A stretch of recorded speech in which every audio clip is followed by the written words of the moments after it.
Hello everybody and welcome to throttle research. And आज हम Peter Lynch stock picking strategy share करेंगे।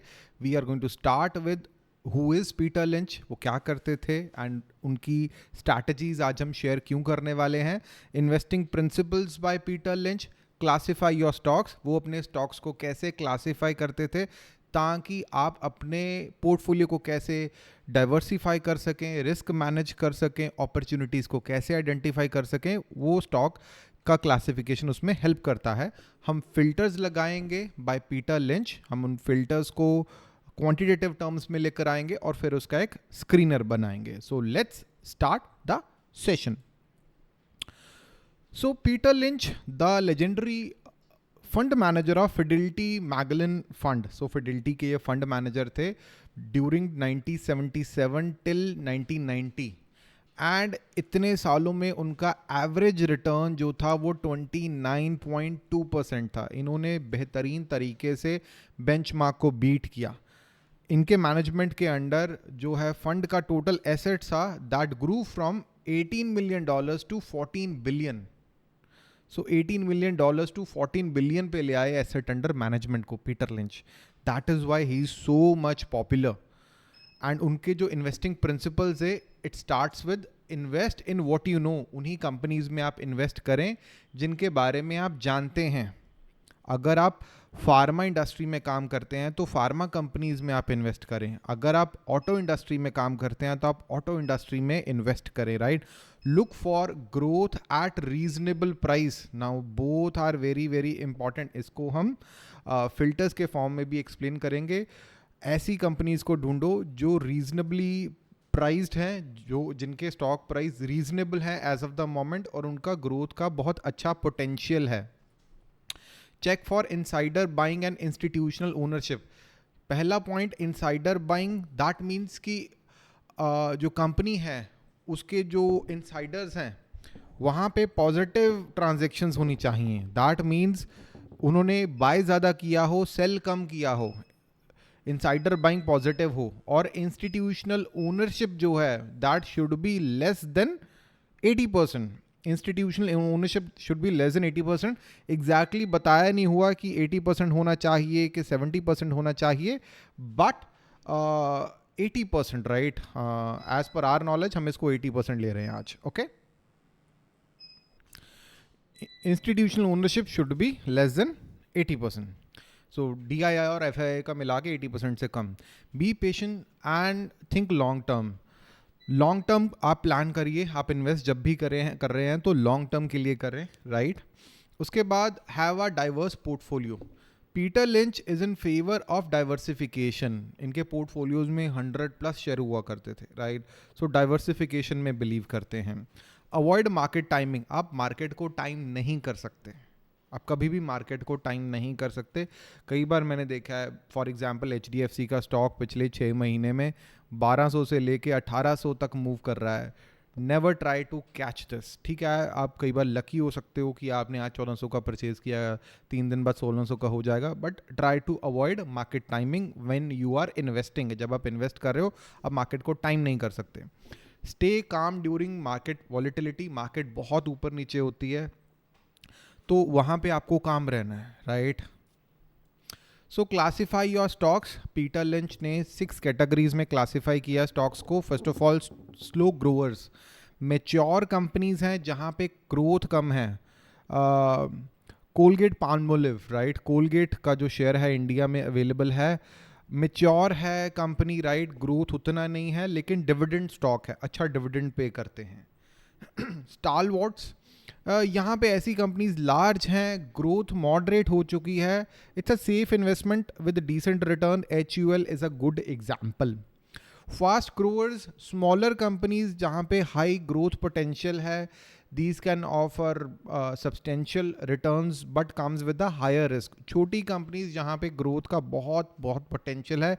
IEX जैसी companies थोड़ी सी छोटी हैं रिलेटिवली और वहाँ पे एक अच्छा पोटेंशियल है। ट्राइडेंट जो है दैट इज़ अ ग्रोथ, छोटी कंपनी है लेकिन ग्रोथ का एक पोटेंशियल है। साइक्लिकल्स, ऐसी कंपनीज जिनका ग्रोथ इकोनॉमिक साइकिल पे डिपेंड करता है। इंफ्रास्ट्रक्चर की जितनी भी कंपनीज हैं इंफ्रास्ट्रक्चर से रिलेटेड, सीमेंट कंपनीज हैं, उनका जो है प्रॉफिट, उनका जो सेल है that is dependent upon the economy of the country. Turn arounds, companies जो एक बुरे दौर से गुजर रही हैं राइट अभी के टाइम पे, लेकिन उनका टर्न अराउंड हो सकता है। अरोबिंदो फार्मा एक अच्छा एग्जाम्पल है, सिप्ला एक अच्छा एग्जाम्पल है जिन्होंने अच्छा टर्नओवर करा भी है राइट, बहुत सारे एग्जाम्पल्स हैं। एसेट प्लेज, ऐसी कंपनीज जो अपने इंट्रिंसिक वैल्यू से भी कम पे ट्रेड हो रही हैं मार्केट में। आज से 4-5 साल पहले ज़्यादातर PSU बैंक्स जो थे वो अपनी इंट्रिंसिक वैल्यू से भी कम पे ट्रेड हो रहे थे, वो बुक वैल्यू से भी सस्ते मिल रहे थे आज से 4-5 साल पहले तक।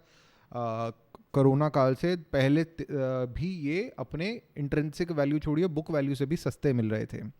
सो फ़ायदा क्या है ऐसे आपको क्लासीफाई करने का, कैटेगराइज करने का स्टॉक्स को? आप अच्छे से डाइवर्सिफिकेशन कर पाओगे, आप रिस्क मैनेजमेंट कर पाओगे अगर आप अच्छे से अपने स्टॉक्स को क्लासीफाई करते हो तो। सो फिल्टर्स क्या हैं? पहला फिल्टर तो select the industry as per your knowledge. आप अपनी नॉलेज के हिसाब से, अपने एरिया ऑफ इंटरेस्ट के हिसाब से इंडस्ट्री और सेक्टर आप सिलेक्ट करोगे। देन EPS ग्रोथ जो है, अर्निंग पर शेयर का ग्रोथ पिछले 5 साल का should be more than 10%। It indicates, क्या इंडिकेट करता है कि जो प्रॉफिट है वो रेगुलरली ग्रो कर रहा है, 5 साल से रेगुलर ग्रो कर रहा है। सेल जो है वो भी ग्रो कर रही है, बिजनेस एक्सपैंड हो रहा है, बिजनेस के ऑपरेशन एक्सपैंड हो रहे हैं, पिछले 5 सालों में कम से कम 10% का ग्रोथ है। Debt to equity ratio should be less than 0.5%। That means what कि बिजनेस की फाइनेंशियल स्टेबिलिटी अच्छी है, बिजनेस स्टेबल है, उसका डेट कम है, कर्जे कम ले रखे हैं। रिटर्न ऑन इक्विटी 15% से ज़्यादा है। It reflects efficient use of equity capital, capital का अच्छा यूज हो रहा है, प्रॉफिटेबिलिटी स्ट्रांग है। ROE 15% से ज़्यादा। जो PE रेशियो है वो इंडस्ट्री की PE रेशियो से कम है। आपको एक अच्छा डील मिल रहा है, दैट मीन्स इंश्योर कि स्टॉक जो आप खरीद रहे हो वो ओवर वैल्यूड नहीं है। PEG ratio of less than 1, इसका मतलब है indicate the stock is undervalued relative to its growth potential. Growth के अकॉर्डिंगली ये अंडर वैल्यूड है। पेग रेशियो को एक्सप्लेन कर देते हैं। पेग रेशियो का मतलब है PE ratio divided by annual EPS growth. जितना भी आपका इन्फोसिस का PE रेशियो है 23.20 और एनुअल जो इसका अर्निंग पर शेयर है वो 11.26% के हिसाब से ग्रो कर रहा है। इन्फोसिस का पेग रेशियो 2.06 है। So according to Peter Lynch, आप इन्फोसिस का शेयर जो है वो ओवर वैल्यूड है। पेग रेशियो 1 से कम होना चाहिए, इन्फोसिस का 2 है, TCS का भी 3 से ऊपर है, HDFC का भी ज़्यादा है। सो दैट इज़ वाई ऐसे शेयर्स आपको नहीं मिलेंगे देखने को हमारे स्क्रीनर में। EPS ग्रोथ जो है नेक्स्ट 5 ईयर्स का, ये शायद कर चुके हैं। EPS ग्रोथ नेक्स्ट 5 ईयर्स का 10% से ज़्यादा। रेवेन्यू ग्रोथ नेक्स्ट 5 ईयर का एस्टिमेट 10% से ज़्यादा।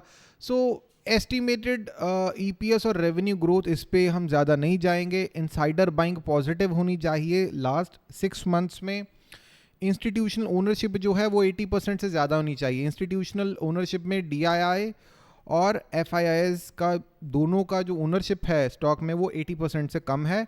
डिविडेंड यील्ड 1% से ज़्यादा होनी चाहिए, राइट, एटलीस्ट 1% का dividend yield, and that is also optional. ये ऑप्शनल है। It provides additional income and indicates good financial health. जो भी कंपनी डिविडेंड देती है राइट, वो एक पॉजिटिव फैक्टर माना जाता है। सो 1% का dividend yield. Now let's move on to the screener. Screener की तरफ चलते हैं। सो गाइज, ये हमने स्क्रीनर अप्लाई किया है। यहाँ पे EPS ग्रोथ 5 ईयर्स का 10% से ज़्यादा, सेल्स ग्रोथ 10% से ज़्यादा है। screener.in पे हमने कराई है। Debt to equity ratio less than 0.5%, return on equity 15% से ज़्यादा, पेग रेशियो 1% से कम, डिविडेंड यील्ड और market capitalisation 500 crore plus. So ऐसा कुछ नहीं है कि पीटर लिंच ऐसे बोलते हैं कि स्मॉल कंपनीज में इन्वेस्ट करो या लार्ज में करो। He was looking for good quality companies at good price. अच्छी क्वालिटी कंपनीज की वो ढूंढ रहे थे अच्छे प्राइसेस पे। मार्केट कैपिटलाइजेशन 500 करोड़ से हम ज़्यादा देख रहे हैं। आप इसको मॉडिफाई कर सकते हो, राइट। इंस्टीट्यूशनल ओनरशिप 80% से कम होनी चाहिए, इसको 60 भी कर सकते हैं आप, राइट। बाकी ऑलरेडी कर चुके हैं। So the results that we got, ऐसा कुछ रिजल्ट हमें मिला है देखने को, तकरीबन 20 रिजल्ट्स वी गॉट यहाँ पे। UTI, AMC, Tanla platforms, Mahanagar gas, Redington, JK papers, Sharda motors, Indian metals, कुछ अच्छी कंपनीज हमें मिली हैं देखने को। You can modify the screener का लिंक मैं नीचे डिस्क्रिप्शन में प्रोवाइड कर दूंगा। यहाँ पे आप डिविडेंड यील्ड को रिमूव कर सकते हो और इंस्टीट्यूशनल ओनरशिप 60% से कम होनी चाहिए, ऐसा भी लिख सकते हैं, ऐसा भी कर सकते हैं। And maybe you are more interested in 5000 करोड़ से बड़ी कंपनीज आप ढूंढ रहे हो, इन दैट केस जो आपका रिजल्ट आएगा वो चेंज हो जाएगा, टोटली चेंज हो जाएगा, राइट। नैटको फार्मा, अच्छी कंपनीज आपको और देखने को मिलेंगी। डॉक्टर रेड्डीज लैब, बहुत सारे स्क्रीनर्स पे ये खरा उतरता है, right. So you can make the changes, desired changes. अभी 28 कंपनीज हैं इसमें, थोड़ा सा हल्का सा चेंज करने पर। डिविडेंड जो है वो कंपलसरी नहीं है, राइट, वो कंपलसरी नहीं है, उसको आप रिमूव कर सकते हैं। उसके बाद अगर आप देखें तो ये कुछ रिजल्ट्स आपको देखने को मिलेंगे। So I hope you liked this video. I would recommend all of you, I would request all of you to subscribe the channel. नया चैनल है ये, अगर आप सब्सक्राइब करोगे, वीडियो को अपने फ्रेंड्स के साथ शेयर करोगे, I will be making more videos like this and I will be sharing all this amazing research. ये सारी की सारी रिसर्च मैं आपके साथ शेयर करूंगा। And that's all for today. Thank you and have a very nice day. Bye bye.